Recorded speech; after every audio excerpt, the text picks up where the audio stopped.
In recent months, we've experienced COVID-19 that's caused many around the world to shelter in place.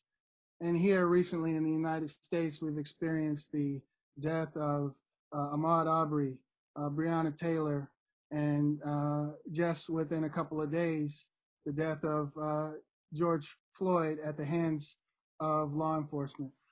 This is a message. It was written as a message to law enforcement. It basically explains that your silence will not save you. If you see something going on that is wrong, and you happen to have privilege in the wearing of a badge and a uniform, it is your duty to speak up and speak out. Because at some point, one of your loved ones or you yourself will become a victim of this horrible sickness that afflicts this country.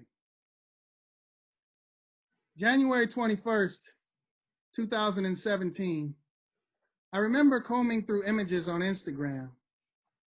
That was the day of the Women's March in Washington.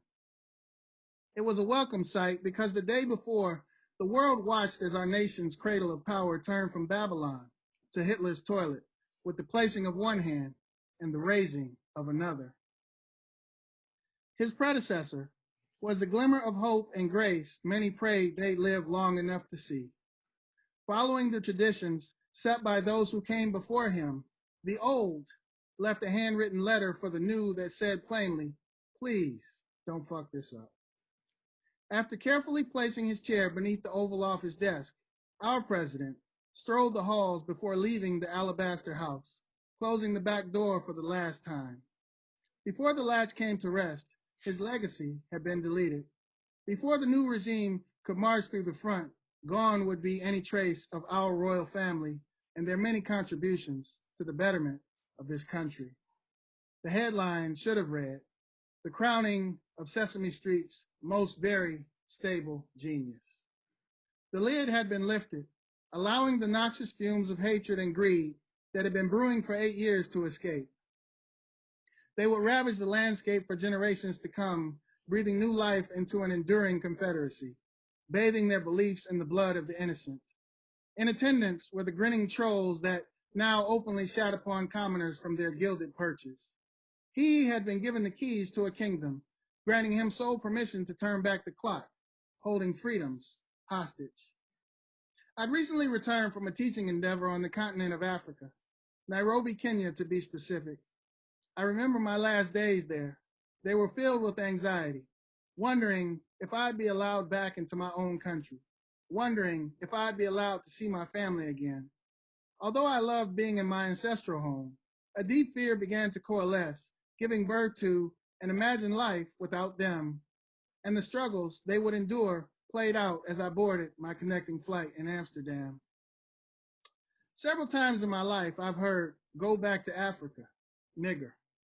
Whispers of that saying began to echo in distant thought, but they grew closer and louder as I neared home, signifying the perceived change that was to come. Those that felt that way would now have a king who was capable of carrying out their every wish, and no one would be able to stop him. I began searching this galaxy of imagery after seeing pictures of my new friends who'd returned to the States from Kenya to march in the streets of the nation's capital.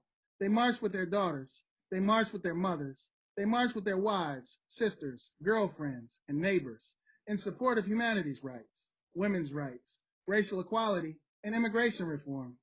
Before I knew it, hours had gone by. I hadn't noticed the sun sweeping across the sky. Time stood still for me as I witnessed the beauty of that day, and I wondered if the next would be any different because of it.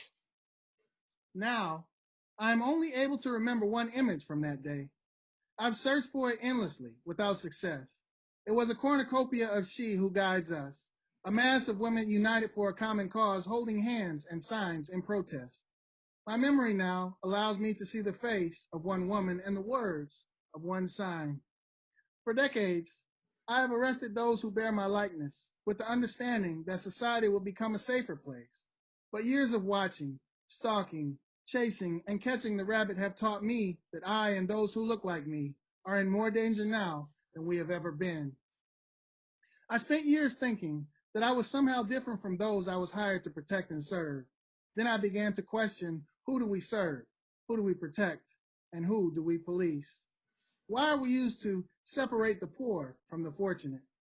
If you haven't been in the rooms where small groups make decisions for the masses, traveled this country and the world beyond it, worked and lived in places filled with pain, then gone on to work and live in places that privilege was built to protect, then this will be difficult for you to understand.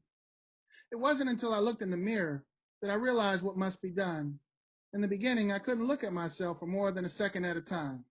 I recoiled like a vampire in the presence of garlic or silver.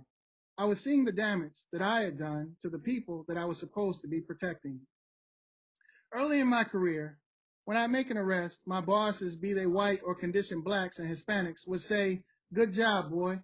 But the boy in that sentence had always been silent until now. If lives were in danger, high fives would materialize in the moment, followed by a couple of beers after the end of my tour of duty. I began to believe that I was a part of a brotherhood, which made it easy to go out and do it all over again for the thousands of days and nights that would follow. My family now includes sheep dressed in wolves' clothing who think they know me, individuals who commute from the country to claim their rite of passage, feeding a primal urge to feel more alive by hunting humans for sport. I now wonder how they could have known me when I had forgotten who I was. They say that we exist to make society safer, but no one is asking why. Why do you shoot? Why do you steal? Why do you run? Why do you fight?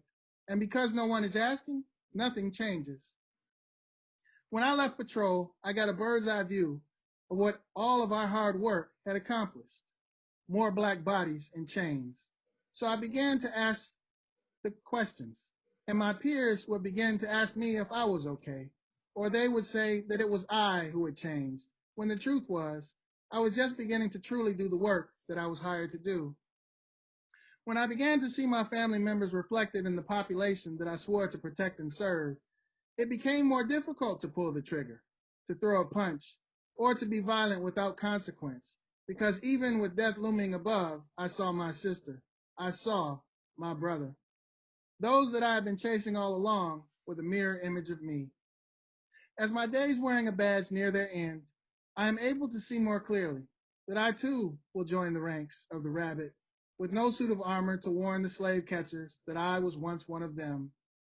Many will travel from their first tour of duty to their last, cloaked in the cliches of superheroes' mantras, never truly understanding their purpose, unaware of the harm that they have caused or the dangers that they themselves face, lulled into a false sense of safety, believing that somehow their fate is not tied to the tyranny their doubles continue to endure.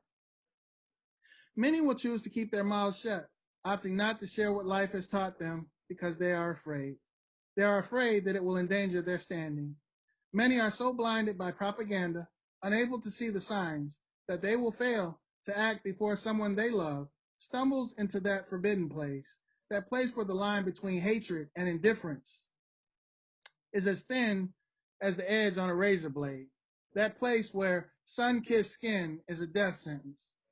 Her blurry image still comes to visit me every day. She has the face of an angel. She could be my mother, my sister, my wife, or my daughter. But her sign I have always seen clearly. Life allows us to leave many things in the spaces that we learned them, to be learned again and again. Still, age has not dulled this memory. Her sign, it was yellow with black writing, and it said, "I need a black cop to save us." If you see her, tell her I love her. Tell her I will never forget her. Tell her I lay awake at night thinking of her. Tell her I will always fight for her. Tell her I will not rest until I secure every last right for her.